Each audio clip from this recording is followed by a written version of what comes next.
Hi, everyone, and welcome to episode 78 of the Tick Bootcamp podcast.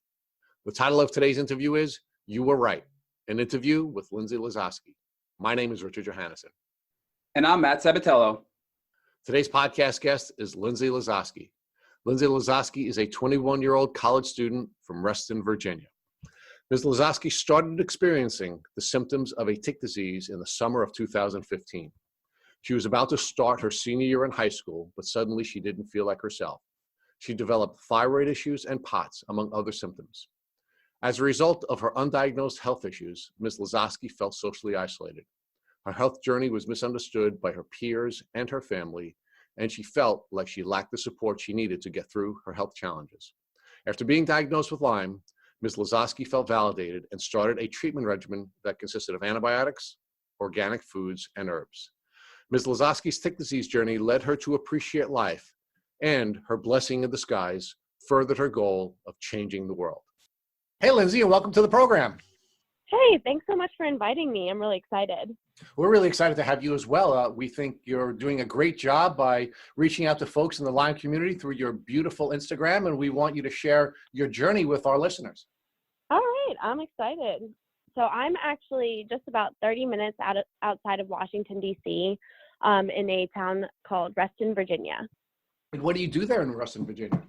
So right now I'm kind of just hanging out, unfortunately. I'm a college senior and I will be going back to Virginia Tech. Well, I won't actually, sorry. I'm taking online classes. So in a sense, I'll be going back. But right now I'm taking a winter class just to catch up from some missed classes from when I was really, really sick. Basically, junior and senior year, I missed a few semesters. So right now I'm just trying to catch up on classes. Let's just walk back a little bit in time and talk about where you grew up, who you grew up with, what kinds of things you did before you started college. Yeah, so I've always lived in Reston, Virginia, other than going to school. And I was a very, very outgoing, social young girl when I was in high school and middle school, etc. And I was a competitive figure skater. I loved seeing my friends. I prided myself in always achieving academic success. Yeah, that's kind of just what I was like. I was always super, super passionate in making a change in this world. I didn't really know how I was going to do that, but I knew that in order for me to make a lasting impact and feel valid with my life, I had to better this world in some way. So you said that you were always a good student, and I'm assuming you were working hard to go to a good college? Yeah. So I got really sick my senior year, but that didn't really impede the application process. But I did apply to multiple Virginia schools and University of Florida. But I decided to go with Virginia Tech. And what was your goal when you were applying to go to various schools? Meaning, what did you want to do when you grew up? So I actually have interned for the federal government for a few summers now, and I think I always wanted to do some sort of international relations. I always knew that I liked how the world worked, and I liked learning about other people and cultures, and it was just something that really intrigued me. And that was my goal, was to pursue some sort of career in international relations. So you said that you wanted to save the world, to change the world, and you believe that getting a strong educational foundation would be a key element of that. And I'm wondering whether or not your illness, as it began to develop, interfered with your ability to pursue the educational goals that you were setting for yourself. Absolutely.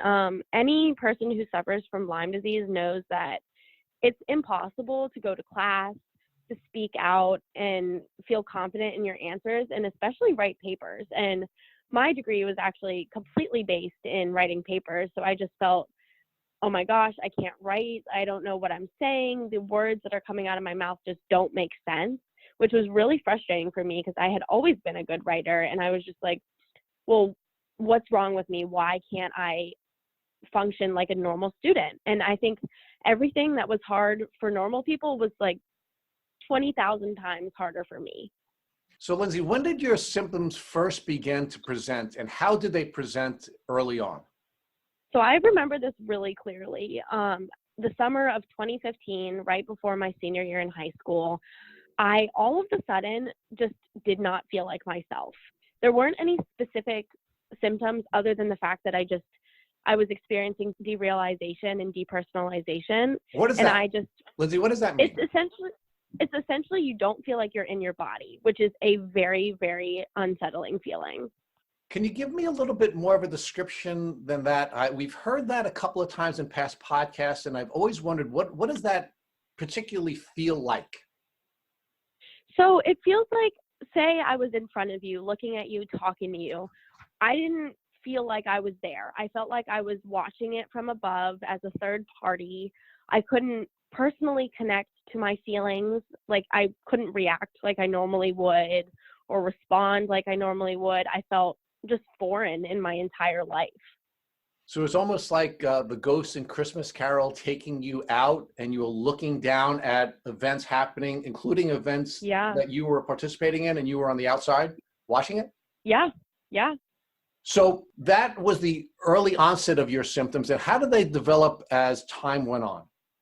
Well, so I actually did get Epstein-Barr virus a few years prior to that. And I would maybe say that my symptoms started with me being really tired, but so they started with me being really tired, sophomore, junior year of high school. Then senior year, I started developing the depersonalization. And then it was kind of stagnant for a long time. I started gaining some weight my freshman year, which everybody attributed to the freshman 15, even though I was probably the skinniest person I ever knew, which is, not, that doesn't matter to me, but it was just weird for me because I was like, well, why am I gaining all this weight? It doesn't make sense. And that's kind of when I was diagnosed with a thyroid condition. A little backstory is that every doctor I went to, which I'm sure with every other Lyme patient is the same, would give me a different diagnosis and tell me something else was wrong. So each symptom that came up, they had some different way to explain it. So I was first diagnosed with a thyroid condition, and I tried to manage that for a while. And then sophomore year of college, I started developing severe bloating and stomach pain. And I saw a gastroenterologist, and they gave me a upper endoscopy and colonoscopy, which came back with just inflammation in my bowels, and they didn't know why. So I received that diagnosis. Then for a while, they didn't know anything. And I saw a new primary care doctor over the summer before my junior year. And my doctor ran all these tests, and she was like, well, so another thing that I started to develop, which I now know is because of Babesia, is I started developing postural orthostatic tachycardia syndrome. So I would stand up and I would just black out. And my legs would get purple because I would have inadequate blood flow. And yeah, that was pretty scary. And I ended up going to Switzerland to study abroad my first semester junior year. And the first day, my doctor emailed me and she said, hey, I think you have POTS, postural orthostatic tachycardia syndrome. And I was like, wow, finally, like I know people can get really sick with this, and this must be what it is. So my whole journey in Switzerland, really sad. This breaks my heart. And I was actually thinking about this earlier today. I remember very, very little of it. It's kind of just like a dream to me because I was so sick. But I got back and they put me on POTS medicine. And then I started developing allergic reactions, which I now know is because of mast cell activation syndrome, which can essentially, your body overproduces histamine. So to little things, you can get an allergic reaction to, say, maybe a cat or a dog that you were never allergic to, or whatever, a fruit or a vegetable, just is completely random, and you start developing allergic reactions. But so whenever I was a young teenager, like any other person my age, I had some alcohol, and I would experience this intense rash on my face where it looked like I had hives. It was so swollen that maybe it looked like I had been stung by bees. And every time I went drinking with my friends when I was over 21, they were like, Lindsay, something is wrong. And I would just think, oh, you know what? This is normal. Like, everybody gets a little red when they drink, not to the extent that I did. So I was eventually put on different histamine blockers to help with that disease. And then I got a new job my junior year summer, approaching senior year. with the federal government, and I was really excited. And my first day of work, I started experiencing tongue fasciculations. And for those who don't know, that's essentially like your tongue looks like it's moving, like almost like it's a worm, like waving up and down, and you have no control over it. And that was really, really scary. And I didn't know what was causing that. I thought I literally had ALS, Lou Gehrig's disease or syndrome, and I thought I was dying. I was literally convinced I was going to die. And I went to a neurologist at Johns Hopkins who said, he gave me a very nice comment, not nice. He told me, oh, well, Lindsey, if you did have ALS, I would be famous. So it's kind of unfortunate that you don't, because you'd be the youngest case. I was like, wow, thank you. That's so settling to hear. It makes me feel good. But so then I started developing muscle twitching and cramps. So a few times during my summer internship, I went to the doctor and I said, hey, what's going on? They said, oh, probably your potassium is low, because another thing with chronic Lyme sufferers is their electrolytes can be low, and I experienced some issues with my potassium. So they would just give me IV fluids and send me on my way. And then I started developing very, very intense migraines and occipital neuralgia. And occipital neuralgia is essentially like, so there's two nerve roots on the sides of your head, kind of around your ears, that approach the eyeball. So it's a pretty long nerve. And I was experiencing shooting pain up that nerve. And almost like bugs were crawling on my head. It was the most bizarre feeling. And again, they just said, okay, like, let's put you on nerve block.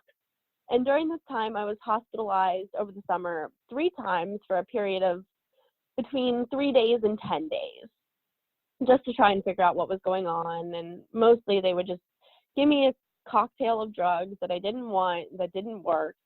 One thing I did forget to mention is when I was diagnosed with POTS my junior year, when I had come back from Switzerland, they did a brain scan. They gave me an MRI, and they noticed that my brain was in my spinal canal, like a small portion of my cerebral tonsils. And that's actually a common condition called Chiari malformation. And it's not anything to do with Lyme disease. And so I ended up having my first vertebrae trimmed down in April of last year, my junior year of college. And I left school and I thought, okay, like, this is it. I have POTS, I have Chiari malformation, I have mast cell activation, and I need brain surgery, and that's going to fix everything. And then I started what I'm telling you about the tongue fasciculations and the muscle twitching. Right after my surgery, maybe a few weeks later, I started getting that. And I was like, is this a result of my brain surgery? Like, I don't know. And basically, my neurosurgeon had me come in September when things just kept getting worse. And he was like, yeah, I don't think that these things are related, but they also didn't know a ton about Chiari malformation, because people have it, but it's pretty rare.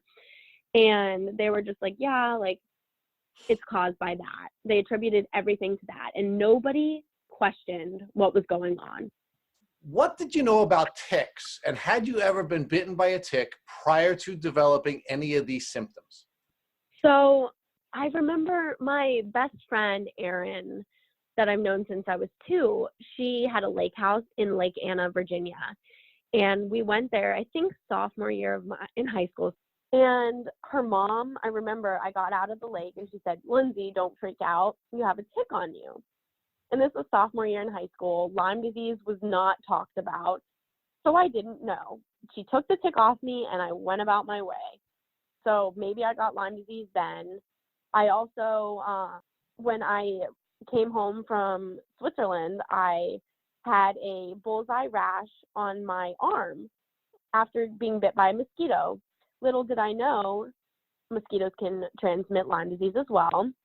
So that's not surprising to me. So another thing is, so with Lyme disease, there's multiple co-infections, as people know. But my doctor recently ran a test, and she saw that I had Rocky Mountain spotted fever, which actually can kill you. It's pretty severe and can cause meningitis, which I did have this summer. It sounds to me that you knew very little about ticks prior to being Yeah. diagnosed with Lyme disease, and you did have some contact with ticks that you can remember, at least on one occasion, being bitten by a tick and the tick being removed. During the course of your journey, you were getting one illness after another, and I'd like you to share with our audience how that was impacting you socially. Everyone thought I was crazy. The first time I saw a doctor, he told me, not that depression's not real. I, of course, believe it's real, but he told me I was just depressed. And then year after year, my friends just kept saying, like, Lindsey, like, you need to stop pursuing this. This is crazy. You need to live your life. I had a boyfriend at the time when I got my colonoscopy, and he was just like, why don't you believe your doctors? Like, why can't you just accept what they say, and maybe this is not as bad as it is, as you think it is? And that was really hurtful. I didn't want to see people. I socially felt like nobody could understand what I was going through. And every time I met somebody with a chronic illness, I was like, not like, I of course hate that other people suffer, but I was like, this just feels right to connect with somebody else who's struggled. So socially, it's been very hard for me. What impact did that have on how you see yourself? I noticed from your Instagram, there have been some vulnerability that you've shown and you've shared about how you feel about yourself. How did you feel about yourself, and how did that change as people started to reject you and reject your illness?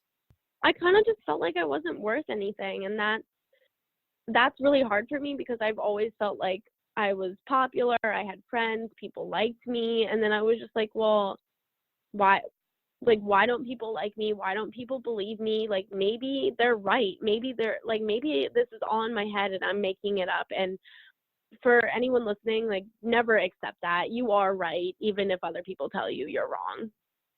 Well, it turns out, Lindsey, even if you're Justin Bieber, people are not going to believe you. And we actually put up a meme on our Instagram this week about judgment and love, because a very popular singer, came out and shared with the world that he is suffering from Lyme disease, and he felt judged, and he was accused of being a drug addict. He was accused of being depressed. He was accused of all kinds of things. And clearly that has a negative impact on one's opinion of themselves. So tell us how your family was impacted by your Lyme disease. So I think that my parents, so I live with my mom, dad, my younger brother who's 15, and then I do have a sister who's my age, but she doesn't live with us right now. But my family, I just don't think that they believed me. Also, like, of course, they were there for me and they understood it was hard. My dad, when he was growing up, had very severe asthma prior to them figuring out kind of what causes asthma, how to treat it. Because, now he's okay, but he went through a lot of years of really bad medical struggling. So he kind of related to me in that aspect. And we talked a lot about it, about not knowing what's wrong, about being scared. And that was really helpful. And I don't think I could have gone through what I've been through without somebody to relate to that I see all the time. But honestly, like, with my mom, I love her and I love all the support she's given me, but I just don't think she understood. And maybe that's because she wasn't educated, and she does actually work in the medical field as a speech language pathologist.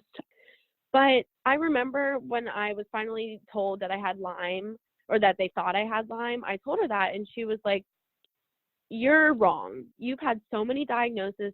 Like, this just isn't it.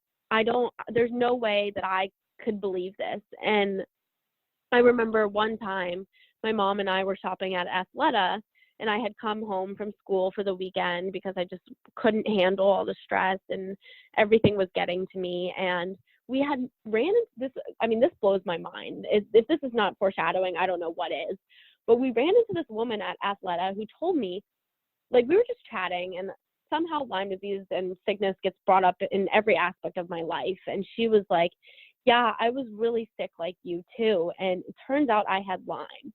And I never thought anything of it until recently. And even then I told my mom about it, and she was like, yeah, that's kind of wacky. Like, why would somebody go pay thousands of dollars to see a doctor uncovered by insurance, especially since her father and her brother both are medical doctors and believe heavily in the Western medicine and don't think that it's necessary to see a doctor that's integrative and not covered by insurance. So it was very tough with me, and still kind of is with my family and the support that they're able to give me. Lindsey, did the diagnosis help you to at least discuss this issue with your friends? Did this give you the ability to gain some acceptance with people who were doubting you before you had the Lyme diagnosis? Absolutely. I think once I said I have Lyme disease, everybody looked at me and they're like, I am so sorry. You were right. Everything you've been through, like, no wonder you were so upset. And honestly, this makes me want to cry because I'm like, why can't people believe you without a diagnosis? But, there is that stigma that people make things up for attention, which is horrible. But definitely getting that diagnosis helped people believe me and recognize that what I was feeling was real. Lindsey, I want to understand more about what led your doctors to the POTS diagnosis, because many of our listeners and many people that we've engaged in social media have questioned whether or not they have POTS, what the testing is, and if that's really just a side effect of their tick bite. So what led you and your doctors to that diagnosis?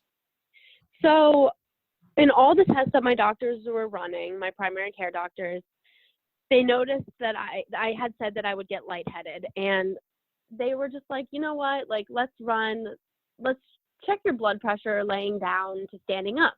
Because if you have POTS, there's two types of POTS. There's what people typically recognize as POTS when your blood pressure and your heart rate change. So your blood pressure drops when you stand and your heart rate elevates by, I think it has to elevate by at least 30 beats per minute.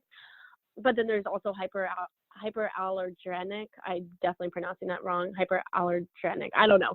But there's that type too, which where your blood pressure raises instead of dropping. And they noticed that that's what I was experiencing. So they said, okay, like, when you get back from Switzerland, we want you to see a cardiologist who specializes in POTS. And luckily, one of the leading experts in dysautonomia, which is POTS falls under the dysautonomia umbrella, happened to live in Herndon, Virginia, 5 minutes from my house, or not live, practice. So I went to his practice. I even made the appointment. Actually, I remember calling from Switzerland, and I was like, it takes months to get in with specialists sometimes, and he was so highly regarded.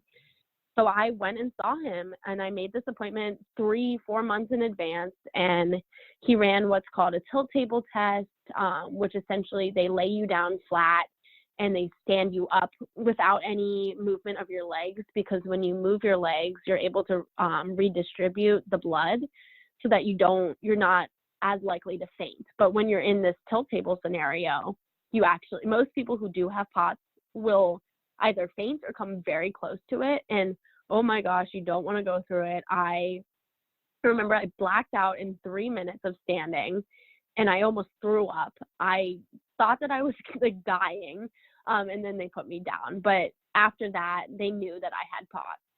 And although POTS can be something you can have outside of Lyme and tick diseases, in your case, do you believe you developed POTS as a result of your tick bite or your mosquito bite or whatever gave you the Lyme disease?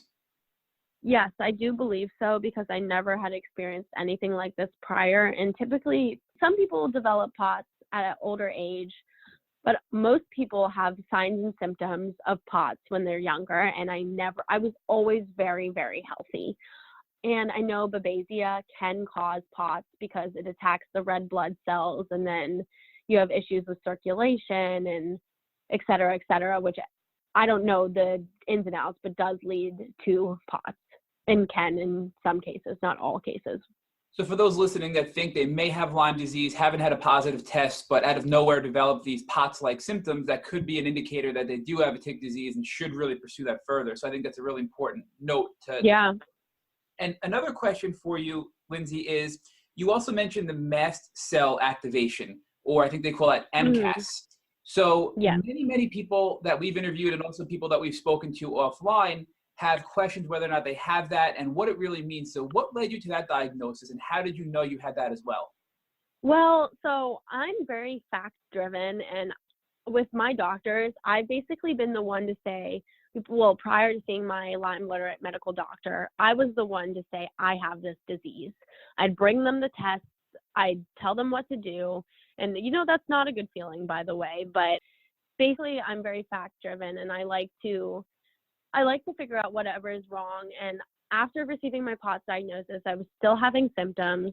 And like I was saying earlier, when I would drink alcohol, I would receive this really red rash on my face. And I'd also randomly break out in hives, which I, didn't know what it was from. So I brought my doctor this 10-page research paper I wrote convincing her that I had mast cell activation syndrome.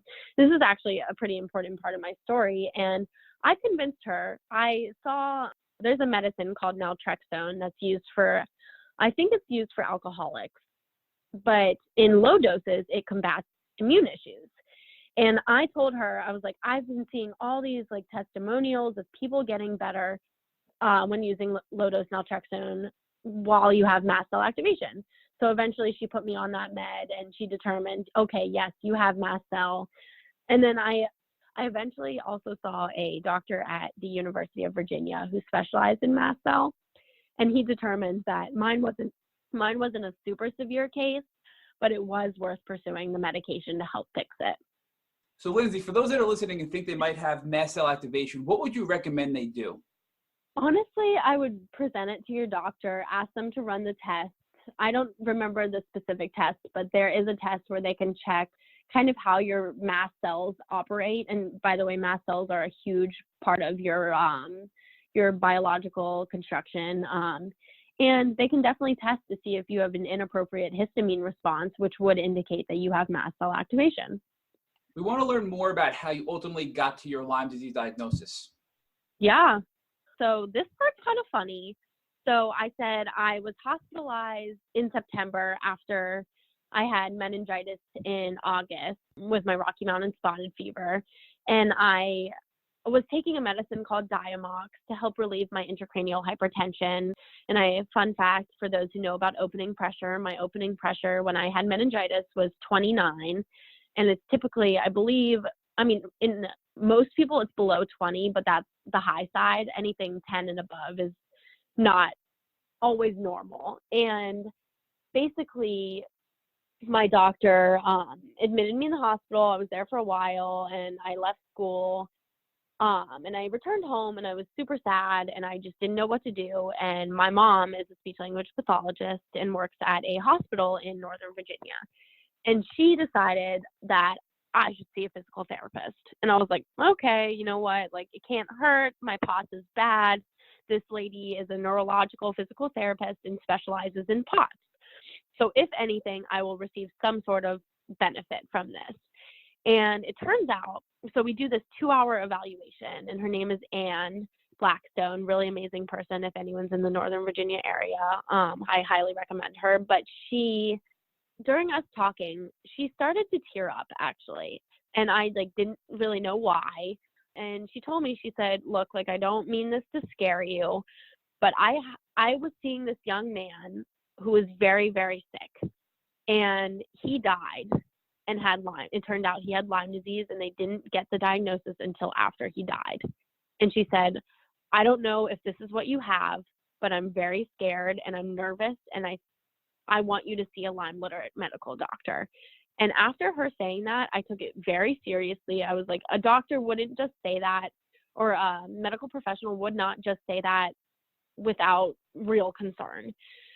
So I started doing research and I joined a women's Lyme support group on Facebook, and I started doing some reading. And reading other people's stories, I automatically knew that this is what I had. And I had never felt that way before. I had felt, maybe I have this, let's talk to the doctor. It's a possibility. But when I was reading other patients' testimonials, I just simply knew that I had Lyme disease. So did you ever have a blood test done that showed that you were positive for Lyme, or was it more of a clinical diagnosis by your LLMD? So I had gotten the Lyme test a few times, and in 2016 actually, or no, 2014, I had, I think, 3 titers present, but it wasn't CDC positive presentation of Lyme. So no, I had never had a CDC positive Lyme test. My doctor kind of talked to me and she said, I think you have it. Hearing all your symptoms, what you're going through, my Lyme literate doctor was very convinced. And then she did end up running the tests, and I think I only had 1 band positive when I got the test in September done. but I was positive for Rocky Mountain spotted fever. So it's not uncommon for people to respond negative to these Lyme tests because they are so inaccurate. And thankfully, your Lyme litter doctor, despite those negative tests, still said you had Lyme disease and then moved forward with a treatment plan. So now that you had this LLMD, what are your next steps? My next steps are we meet every 5 weeks and we talk about what I'm going through. We combat my different infections. Right now, I have a pretty bad candida infection, so I'm taking oil of oregano and stuff to combat that. But basically, it's just a 5 week by 5 week basis, check in, and we kind of adjust as needed, and we fight different infections every time. Basically, I typically take a 3 to 4 week course of antibiotics. And so, another thing about my diagnosis is, when I was in the hospital in September in New York, my doctor placed an intracranial pressure monitor. And when they took that out, I developed an infection on the top of my head, pretty bad. So they put me on amoxicillin. And at this time, I was like, yes, I'm getting put on antibiotics. I think I have Lyme disease. Hadn't seen my Lyme litter doctor yet, and I was really excited. And the second day I started taking them, I got very sick. And that's kind of what solidified the fact that I knew I had Lyme, because I was experiencing a Herxheimer reaction. But then maybe 10 days later of amoxicillin, I saw my Lyme litter doctor, and she put me on, I think at that point, she put me on doxycycline for a few weeks. How did you feel when you started the doxy? Was it any different than when you were on the previous antibiotics? So amoxicillin was my first antibiotic, and that's my favorite antibiotic thus far. I have never felt that good on any of the other ones I've been on, and I think probably the next one I'll get back on is amoxicillin, just because of how good I felt. And my doctor really, she feels that if it made me feel better, there's a reason for it. And amoxicillin does combat the specific infections that I have, so it's a good drug for me. But so Doxy, I don't really think made a difference for me. I know the first time I ever took it, by the way, take Doxy with food or you'll throw up, because I did throw up. But yeah, I don't really think Doxy made a difference for me. So now your LLMD gave you 3 weeks of the doxycycline, and then after that you went back for a follow-up consult, it sounds like. So what happened from there? Then she put me, so throughout this course, I've been on different gut medicines and different herbs to kind of balance out my system. But then after the doxy, she put me on minocycline. And if you know my story, I developed intracranial hypertension from being on minocycline, because what actually can happen is with the class of antibiotics called tetracyclines, like doxycycline and minocycline, you are susceptible to developing intracranial hypertension, which is essentially the cerebral spinal fluid in your brain and your spine builds up, and you can go blind, you can die. It's very serious. They put me on a medicine to fix this and took me off minocycline immediately after she realized that this is what was going on. But so I was on that, I think I only had 2 days left, which was the weird thing. So I had been taking it for just under 4 weeks. So in addition to the antibiotics, you mentioned you did some other things for your gut health and also took some herbs. Can you talk to us about how you felt the herbs were effective in treating your Lyme disease? So a big thing, I know you guys are fans of Dr. Bill Rawls and have had him on your show. A big thing for me is I think that there needs to be a baseline, and herbs provide that baseline. They help support your immune system. They're antimicrobial, antiviral, antibacterial, all at the same time, while providing you some sort of baseline and helping your health increase or helping you feel better. So basically, I think that, herbs aren't a heroic treatment, but they are helpful and they help stabilize your immune system. And I know for my gut, I took this shake thing in conjunction with probiotics to help improve my gut function. And, not to be TMI, but I thought using the bathroom every 4 days was normal. Nope, not normal. So after taking this gut medicine called GlutatShield, I felt like my stomach lining was finally functioning properly, and I started having bowel movements every day, which was really great for me. And that's also a huge thing for detoxing and helping rid the body of toxins. Lindsey, did you do anything else to help your gut health? So for example, do you ever try drinking kombucha or doing any other alternatives to strengthen your gut health while doing all this other stuff? Yeah, so the first thing I did when I found out that I might have Lyme disease, prior to even seeing the doctor, I changed my diet radically. I only eat organic. I don't eat meat. I don't eat sugar. I don't eat gluten. I don't eat dairy. There's probably something I'm missing. Oh, I don't eat nightshade vegetables, but that was probably the biggest alternative. I don't know if that's really considered alternative treatment, but I would say that for people who have not changed their diet, that has been the biggest help in making me feel better immediately, is changing my diet. So now you've only been you've only been treating for about the last 4 months. Is that correct? Yes, that's correct. And you were on the doxycycline, then you went to the minocycline, and then you had these problems with brain inflammation. And what we find very interesting is that brain inflammation can be a symptom or a side effect of Lyme disease, meaning it could be a Herx reaction, it could be a Lyme reaction, but it also could be a side effect of the most commonly used medication to treat Lyme, which is the doxycycline, the minocycline, and all of those types of antibiotics. So I think that's a cautionary tale to listeners that if they are experiencing brain swelling or brain inflammation, it may be more than just Herxing or Lyme symptoms if you look at if it's a side effect of their treatment as well. Is that an accurate assessment? Yeah, I would say that I'm probably in the minority of people who did react and developed intracranial hypertension. However, so I found out that minocycline causes intracranial hypertension on my own because I can't just see my Lyme doctor whenever, because it's like $500 per appointment. Like I can't afford to just pop in. And I did the research and I saw that it can cause this. So I called her and I said, hey, Dr. Cornish, I think this is what's going on. And she said, I think that it's possible that it's a Herxheimer reaction, not necessarily intracranial hypertension. And I never, when I was hospitalized, I didn't receive a lumbar puncture because I've had 2 and I don't want another. If it's not necessary, I'm not having it. They're very, very, very painful. So we never found out for sure, to be honest with you, but I would say I would caution people to take that as a serious side effect of tetracycline antibiotics. Lindsey, did you ever try any CBD products to help alleviate some of your symptoms while going through your journey? Yeah, I did.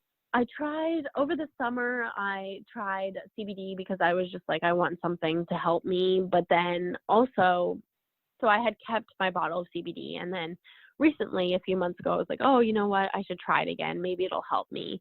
And then I was speaking with my doctor the last time I saw her about 3 weeks ago. And she was like, Lindsey, like, how do you feel about CBD? Do you want to try it again? And I was like, yeah, I actually really do. And she gave me a free sample, which was really kind because good CBD can be very, very pricey.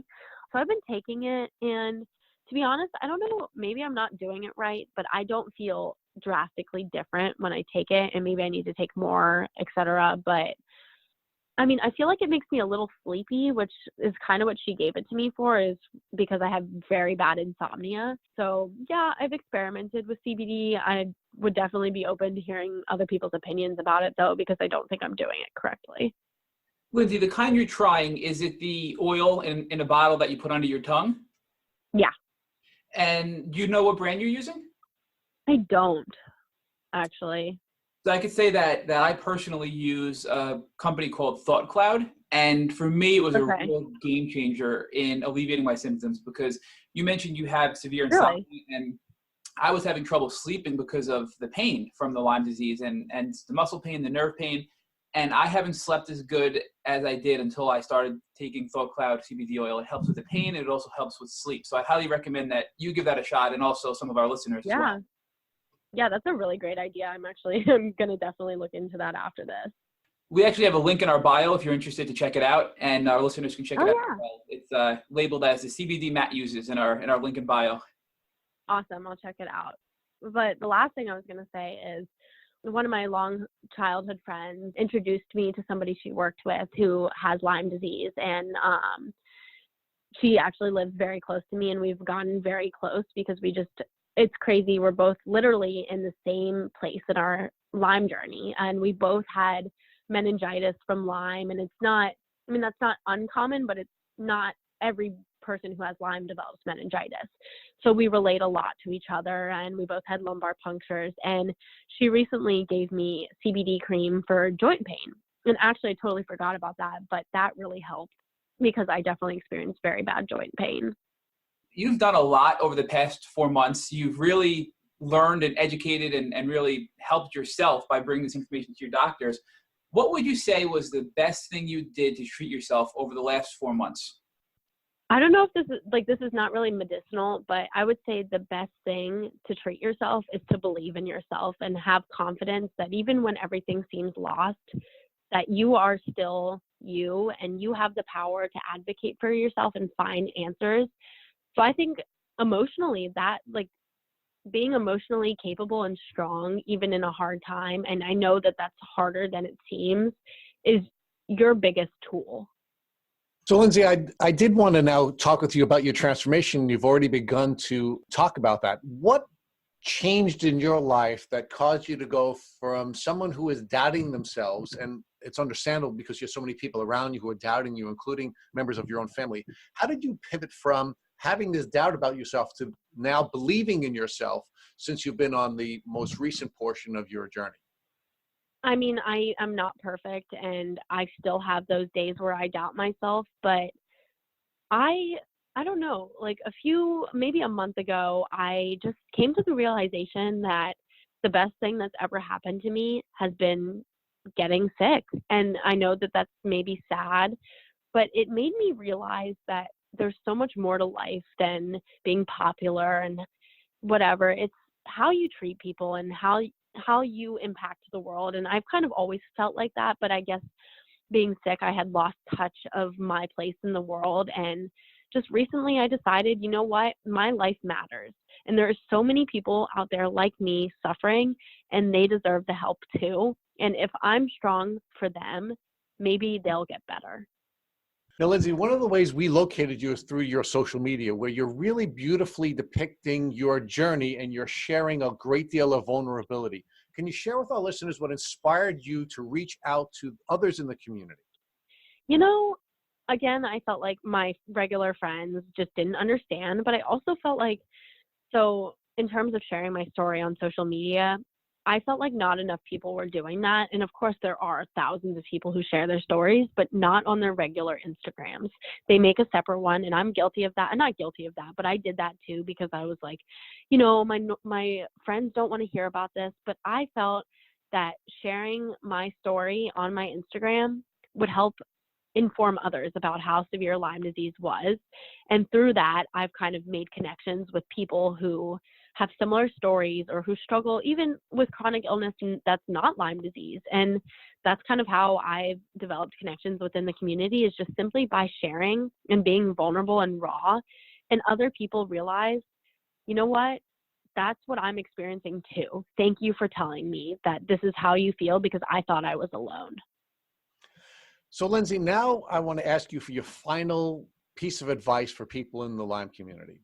If one of your friends who are not now involved in the Lyme community, who you care about, called you up and told you that they had a tick biting them on the leg, what would you advise them to do? You know, this is kind of hard for me because I feel like I did everything like right. Granted, I didn't take antibiotics, and I would definitely tell them, hey, go to the doctor, take your tick to the doctor, get it tested. And, you know, I would say, like, you need to figure out what's wrong and you need to do it immediately. Don't wait, because that's the thing is I don't know where I heard this, but if you wait a certain time period, you're more likely to develop chronic Lyme disease. And that's like, you need to combat that and you need to avoid it as best as possible. But I think also I would just be there and, you know, provide whatever support I can provide and answer any questions that they can. I've actually had a few friends reach out to me and say, hey, Lindsey, like, I've been sick for years and I saw your story and I think I have this. And I know that that's not quite the same as somebody who was just recently bitten, but I've found that more people are in my situation where they've been sick and they just don't know. And the best thing that you can do as somebody who has Lyme disease for somebody who's sick is remember you were in their shoes. And stand with them and support them when probably nobody else in their life is. And I think that's the biggest thing is, you know, we have learned these lessons and we should impart them on others and help others live meaningful and beautiful lives just as we have found in this suffering. Thank you for listening to the Tick Bootcamp interview with Lindsey Lozoskie. For our listeners, we have a call to action. First, if you'd like to learn more about Lindsey Lozoskie, please visit her Instagram at LANDZIEZZ. Second, if you enjoyed this episode of the Tick Bootcamp podcast, please share it with your friends by using the social media buttons you see at the bottom of the post. Third, we here at Tick Bootcamp have created a Tick Bite blueprint that has been inspired by the information that has been shared with us by past podcast guests. We urge you to visit our website at www.tickbootcamp.com to view the blueprint. We would appreciate it if you would contact us with any suggestions you have for improvements. Fourth, don't forget to subscribe to this podcast on iTunes, Google Play Music, or Spotify to get the automatic episode updates of our Tick Bootcamp podcast. And finally, we thank you, our listeners, for your comments on our past podcast episodes. Please take a minute to leave us an honest review on iTunes, on Instagram, or on our website. We make it a point to read every single one of the reviews we get. Thank you for listening.